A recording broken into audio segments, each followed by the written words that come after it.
Hey, what's up, guys? Ninja Sword here, and I am here to make another video for y'all. This is Chapter 2 for Walker's World, A Boy's Stand. Without further ado, let's begin. After waking up from his nightmare, Izuku left the barn as he looked at the outside of the building. The sun was slowly rising in the distance as Izuku sat down on some hay bales nearby the barn itself. He slowly allowed his breath to catch up with his speeding heart in order to calm it down from such a horrid nightmare. Looking at the rising sun, he heard movement behind him and immediately turned to find Herschel standing nearby looking at him. The man shrugged his shoulders and moved out into the cornfields in order to collect some of the wheat as well as corn. Izuku would watch the elderly man for a bit as he heard movement from the barn and looked in that direction. He saw a man who looked like your traditional grandparent. He had a normal mustache that went from under his nose to the sides of his lips as he smiled Izuku's way. The woman with him was plump but had blonde hair. It reminded Izuku about his own mother before she was forced to appear in this world. Shaking his head, he smiled at the woman as she smiled back. Trailing the two of them was a small boy with freckles on his face, as well as bouncing around the place. If there was a massive difference between the two parents and the boy, it was the massive energy both didn't have. "Morning, pal. Name's Kenneth. That right there is my wife Katja and my son Duck," Kenny states, smirking at Izuku.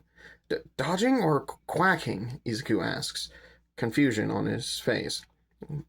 Kenny chuckles as he replies, "Quacking mostly, but I love that boy, and in terms of my name, just call me Kenny," the man states happily. "Okay," Izuku says, as the man ruffled his hair. Leaving Izuku alone, the boy watched him walk over to the barn as two other people woke up from inside. Overhearing them talk for a moment, he heard Sean stating that he was going to work on the fence. Following the younger man, Izuku went to assist him in building the wood barricade for the fence around the farm. A couple hours passed by as Sean and Izuku were fixing the fence in Herschel's farm. They were preparing for the worst to happen. Sean had managed to get a few pieces of wood planks on the fencing as he was cutting more wood. Izuku grabbed some nails and started to hammer some wood planks onto the fence itself as Sean talked about something to himself. Izuku spent his time thinking about his life before entering the life of Clementine and Lee. He had his reasons for keeping his own past quiet, but he'd rather not have anyone here to change their opinions about him as a whole. He'd already dealt with that in his own world. He doesn't want that to happen in this world, too. Finishing the part of the fence with some boards being hammered on, Izuku turned to Sean as the young man wiped some sweat from his brow. He looked over at Izuku with a small smile before giving the boy a thumbs up and turned to walk away. But before he left entirely, he turned back to Izuku to give some words of encouragement before he went to start on the last part of the fence as a whole. "Hey, can you tell my dad that I'm nearly finished with setting up the fence? He should be in the barn last time I checked," Sean asks, as Izuku nods. "Do you want me to see if I can get anything to eat before you start?" Izuku questions. "No, thanks. I'd rather get that fence finished before the day's over.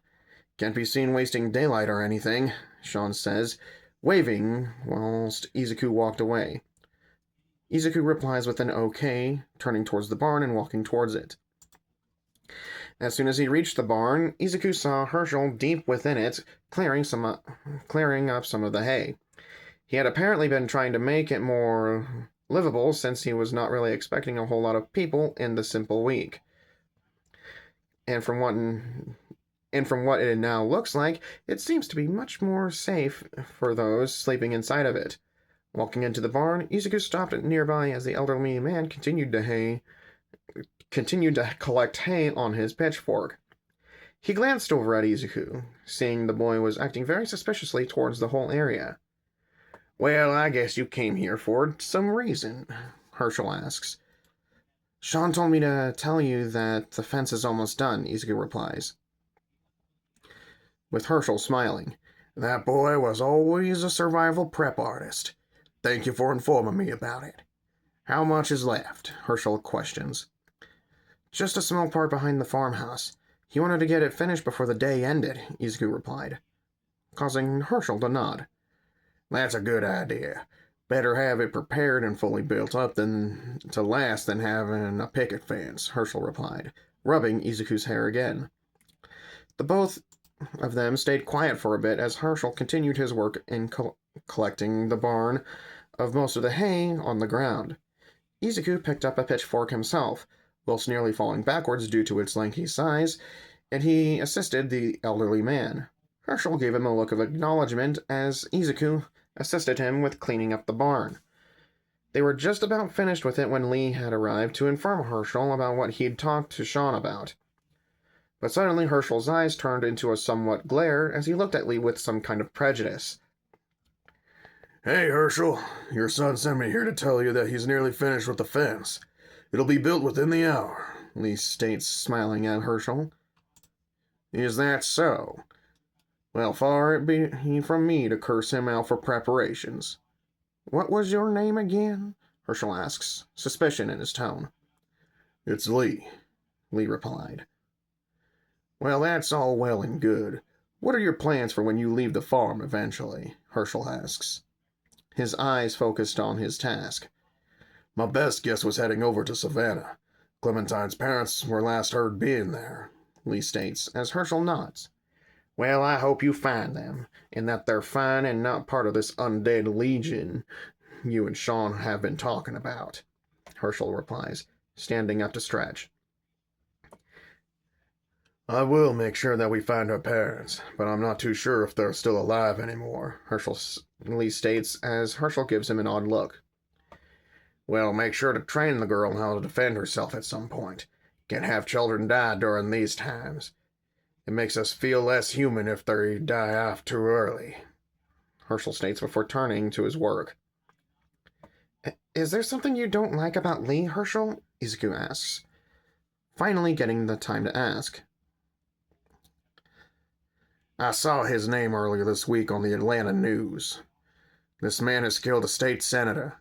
Not that I care for that man specifically, but you'd best keep your eye on him, boy, Herschel states, whilst Lee and Izuku went to leave the barn. Just as they were leaving the barn to check up on everyone else, a loud scream of agony was heard from the area Lee had left Sean. Ah! Quick, get to the area and see what happened. I'll get my gun, Herschel calls out from the barn. Izuku and Lee ran towards the commotion that was happening and were brought to a very disheartening sight. Duck was on the tractor as he was being pulled on by a walker that had somehow snuck up on the farm. But the odd thing, however, was the fact that the tractor was on Sean's left leg as he struggled to escape from his stuck situation. Izuku rushed over and pulled Duck from the walker and kicked it in the face, knocking the man-eating monster to the ground. Placing Duck on the ground, the boy rushed to his father and pointed at the fence, which the man rushed over to assist. Hopping onto the tractor, Izuku went on to focus on manning the vehicle as he realized something very harrowing. He had never learned how to drive back in his world, so he was running on autopilot from the movies he'd seen in his world. He found the clutch as he pulled it back, releasing the brake, and immediately placed the tractor in reverse.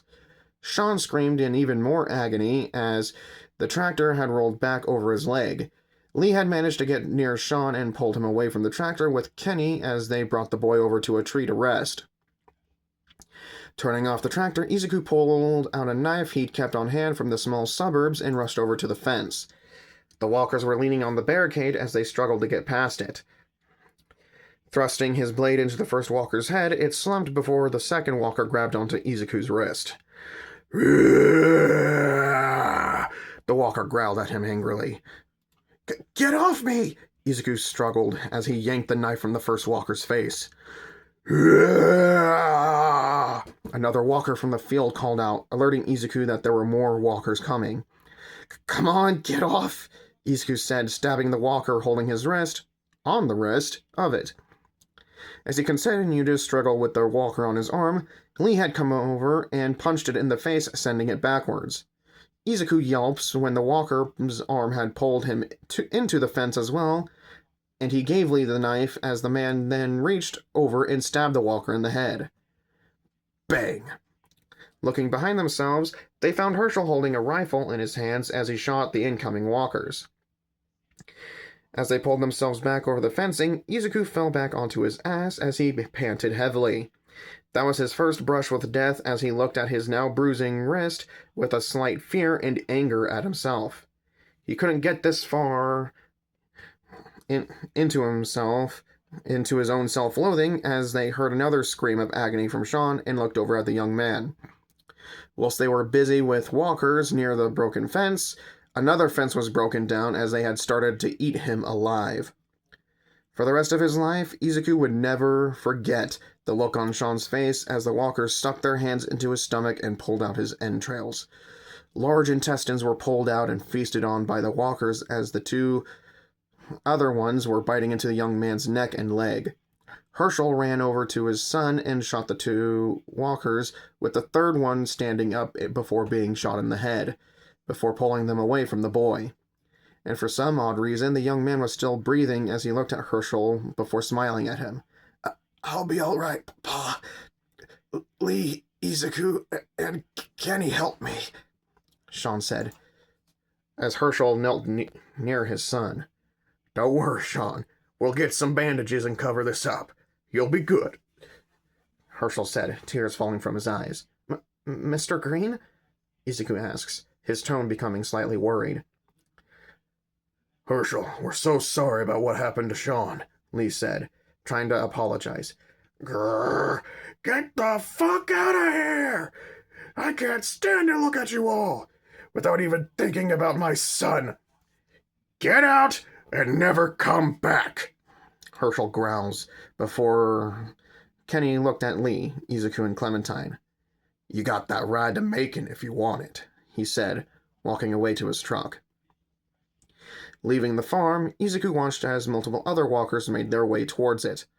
Though they weren't nearly enough to overwhelm the elderly man, he just was worried that in his sorrow he'd cause even more of a ruckus.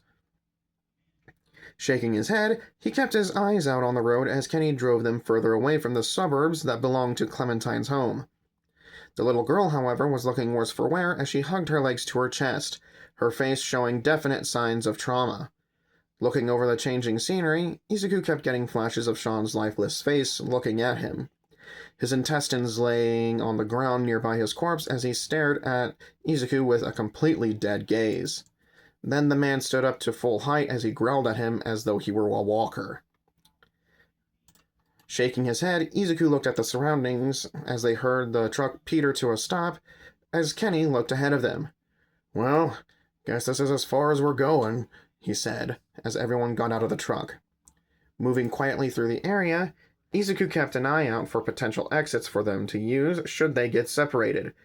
But Kenny noticed movement behind one of the vehicles, believing it to be someone who was a survivor like them. Hey, we've run out of gas. You know where we can get some more? Kenny calls out, before the person came out, revealing a walker. The walker, now identified, growled loudly. Holy fuck! Kenny called, as Izuku and Lee gained a protective stance over Clementine and Duck. The walkers surrounded the group as Izuku kicked a walker's knee, causing it to fall to the ground as he smashed its head with his foot. Lee had seen this and done the same with another walker as he kept Clementine close. Unfortunately, Duck had left the safety of their numbers and a walker had leapt onto him. Rushing over, Izuku kicked the walker on the side, taking its attention from the screaming boy. Moving backwards, Izuku found a small brick and prepared to hit it in the head with it, but that was all before a gunshot rang out, followed by a couple more. Run! A man with a small mustache and wearing a trucker hat called out. Get inside the drugstore! A dark-skinned woman said as everyone rushed to it. They entered the store as they let out sighs of relief. But all that stopped when a man walked over to them